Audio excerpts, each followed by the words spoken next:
Hi friends, you are most welcome from Isaruddin and thanks to watch our YouTube channel Teaching and Learning.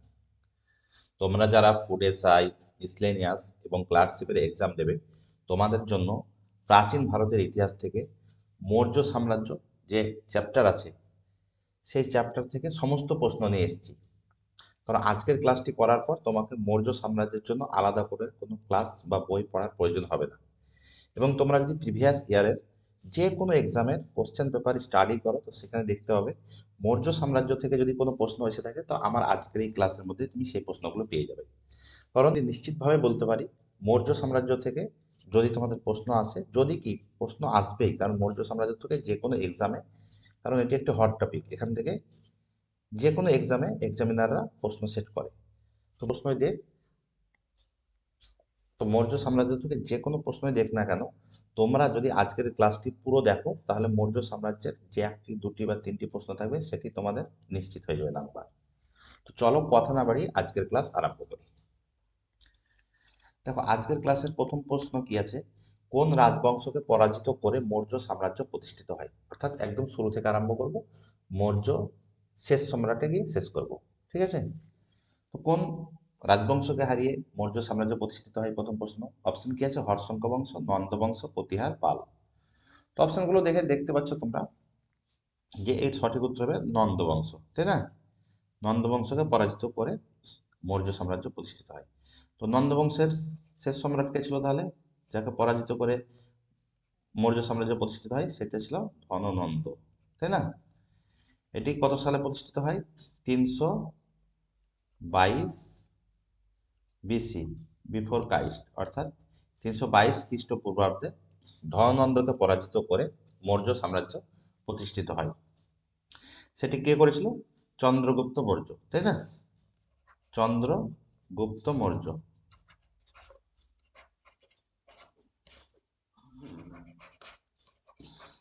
Chandragupta Maurya Nanda বংশের শেষ রাজা ধননন্দকে পরাজিত করে মৌর্য সাম্রাজ্য প্রতিষ্ঠিত করে। সেটি 322 খ্রিস্টপূর্বাব্দ। তো চলো পরের প্রশ্ন কি আছে দেখি। কে অমিত্রাঘাত উপাধি ধারণ করে? তো অমিত্রাঘাত উপাধি ধারণ করা হচ্ছে বিন্দুসার। এটি তোমাদেরকে মাথায় রাখতে হবে কারণ এই প্রশ্নটি ভীষণ ইম্পর্টেন্ট এবং বিভিন্ন পরীক্ষায় এসেছে। ঠিক আছে, সঠিক উত্তর কি তাহলে? বিন্দুসার। তো প্রথম মৌর্য সাম্রাজ্য প্রতিষ্ঠিত হচ্ছে চন্দ্রগুপ্ত মৌর্য, অর্থাৎ সিরিয়াল 1 থাকলো। তারপরে তার ছেলে হচ্ছে বিন্দুসার 2, তার ছেলে হচ্ছে অশোক 3, এবং দশরথ হচ্ছে অশোকের নাতি। ঠিক আছে, তাহলে মৌর্য সাম্রাজ্যের প্রতিষ্ঠাতা হচ্ছে চন্দ্রগুপ্ত মৌর্য। চন্দ্রগুপ্ত মৌর্যের পুত্র হচ্ছে বিন্দুসার, যে অমিত্রাঘাত উপাধি ধারণ করেছিল, এবং বিন্দুসারের পুত্র হচ্ছে অশোক। ঠিক আছে, তো চলো পরের প্রশ্ন কি আছে দেখি। ভারতের ম্যাকিয়াভেলি কাকে বলা হয়? তো ভারতের ম্যাকিয়াভেলি হয়তো তোমরা বইয়ে পড়েছো কৌটিল্য বা চাণক্য, কিন্তু এখানে তো কৌটিল্য বা চাণক্য কোনো অপশন নাই, তাই না? এখানে কি কি অপশন আছে? বিষ্ণুগুপ্ত, বিশাখদত্ত, তুলসীদাস, সন্ধ্যাকর নন্দী। তো সঠিক উত্তর কি হবে তাহলে? সঠিক উত্তর হবে অপশন এ, বিষ্ণুগুপ্ত। কারণ বিষ্ণুগুপ্ত হচ্ছে কৌটিল্য বলো বা চাণক্য বলো বা ম্যাকিয়াভেলি বলো, কারণ একজনেরই নাম। বিষ্ণুগুপ্ত কৌটিল্য নামে পরিচিত, আবার চাণক্য নামেও পরিচিত, আবার ভারতের ম্যাকিয়াভেলি নামেও পরিচিত, তাই না? তাহলে অপশন বিষ্ণুগুপ্তও থাকতে পারে, চাণক্যও থাকতে পারে, কৌটিল্যও থাকতে পারে, তিনটার মধ্যে যে কোনো একটা থাকতে পারে। তো বিশাখ দত্তর একটি বই হচ্ছে মুদ্রা রাক্ষস, তোমরা আশা করি জানো এটা, মুদ্রা রাক্ষস। আর তুলসীদাসের রামচরিত মানস, তাই না?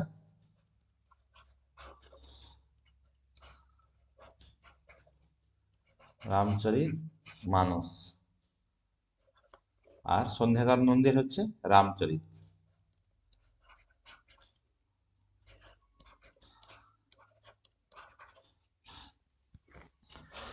সন্ধ্যাকর নন্দী হচ্ছে রামচরিত, বিশাখ দত্ত হচ্ছে মুদ্রা রাক্ষস, তুলসীদাস হচ্ছে রামচরিত মানস, সন্ধ্যাকর নন্দী হচ্ছে রামচরিত। পরের প্রশ্ন কি আছে, মুদ্রা রাক্ষস বইটির রচয়িতাকে একটু আগে বললাম, তাই না? আগের প্রশ্নতে বিশাখ দত্ত। নেক্সট কি আছে চলো।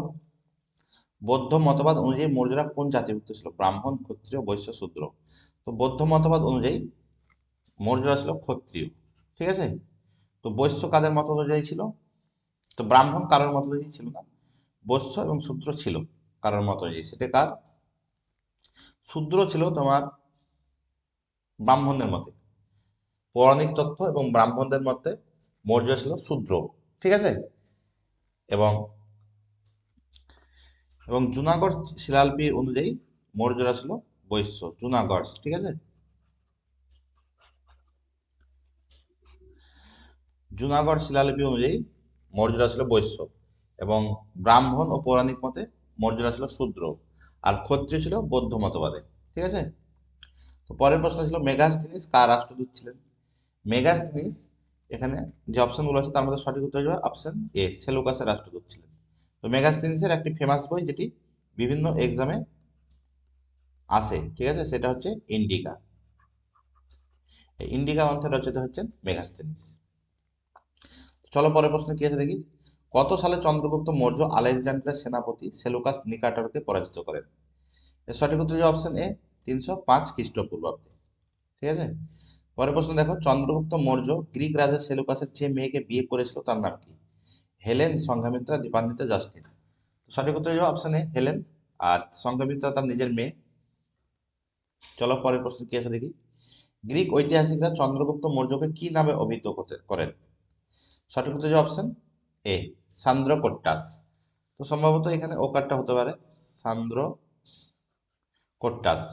আর দেব নাম তো তার উপাধি, এটা আমরা জানি। সন্ধিদাতা আর রাজু, এই দুটো মৌর্য যুগের মানে কর্মচারীদেরকে বলা হতো, আধিকারিক আর কি। তো চলো, সম্রাট অশোক তার 99 জন ভাইকে হত্যা করে সিংহাসন আরোহণ করেন, এই তথ্য আমরা কোন বই থেকে পেয়ে থাকি? দিব্যবংশ, মহাবংশ, অর্থশাস্ত্র, মুদ্রারাক্ষস, ইন্ডিকা। সঠিক উত্তর হবে অপশন এ, ঠিক আছে।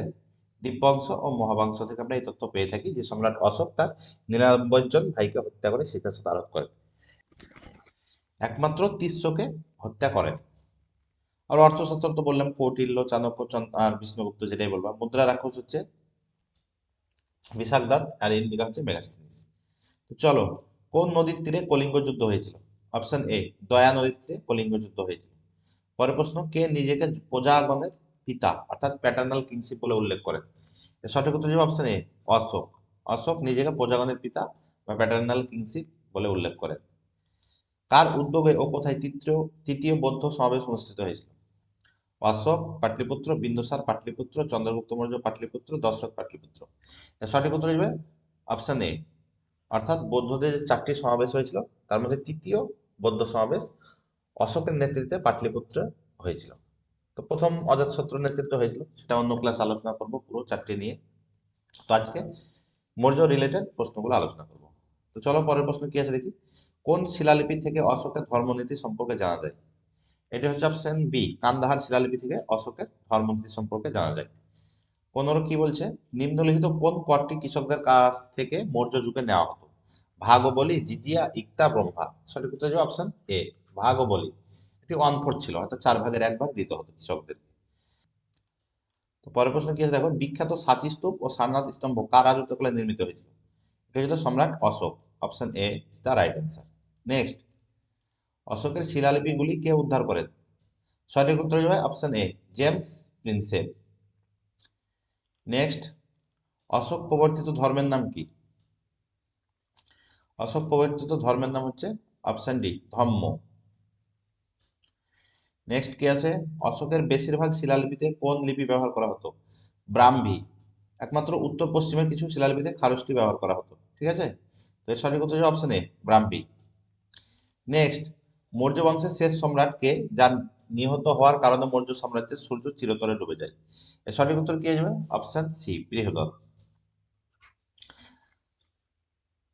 আর পুষ্যমিত্র সিংহ এখানে একটু বলে রাখি, পুষ্যমিত্র সিংহ হচ্ছে মৌর্য বংশের পরে যে শুঙ্গ বংশ এসেছিল, সেই শুঙ্গ বংশের প্রতিষ্ঠাতা। এখানে আরেকটি মজার বিষয় দেখো, আমরা এখন দেখতে পাই বিভিন্ন মির্জাফর বা জয়চাঁদকে। তো দেখো আমাদের ভারতে কিন্তু আদিকাল থেকে মির্জাফর জয়চাঁদরা জন্মগ্রহণ করেছে এবং বাস করে এসেছে, কারণ এই বৃহদত্তের সেনাপতি ছিল পুষ্যমিত্র শুঙ্গ। এই পুষ্যমিত্র শুঙ্গই বৃহদত্তকে নিহত করে সিংহাসনে বসে এবং শুঙ্গ বংশের প্রতিষ্ঠা করে। তো আমার ভিডিওটি ভালো লাগলে অবশ্যই ভিডিওতে একটি লাইক করে দাও, চ্যানেলটিকে সাবস্ক্রাইব করে পাশে থাকা বেল আইকন প্রেস করে রাখো। এরকম গুরুত্বপূর্ণ ভিডিও তোমরা কন্টিনিউ পেতে থাকবে। তো আমার যারা টেলিগ্রামে, আমার টেলিগ্রাম চ্যানেলে যুক্ত হতে চাও তো টেলিগ্রাম চ্যানেল লিঙ্ক আমার ডেসক্রিপশন বক্সে আছে। এবং যারা ফুড এসআই পিডিএফ নিতে চাও বা যাদের ফুড এসআই এক্সামের পিডিএফ প্রয়োজন, তারা আমার স্ক্রিনে যে নাম্বার দেখতে পাচ্ছ সেই নাম্বারে হোয়াটসঅ্যাপ করো, আমি তোমাদেরকে পিডিএফ প্রোভাইড করে দেবো। তো ভালো থেকো, খুব শীঘ্র আবার তোমাদের সঙ্গে কথা হবে। জয় হিন্দ।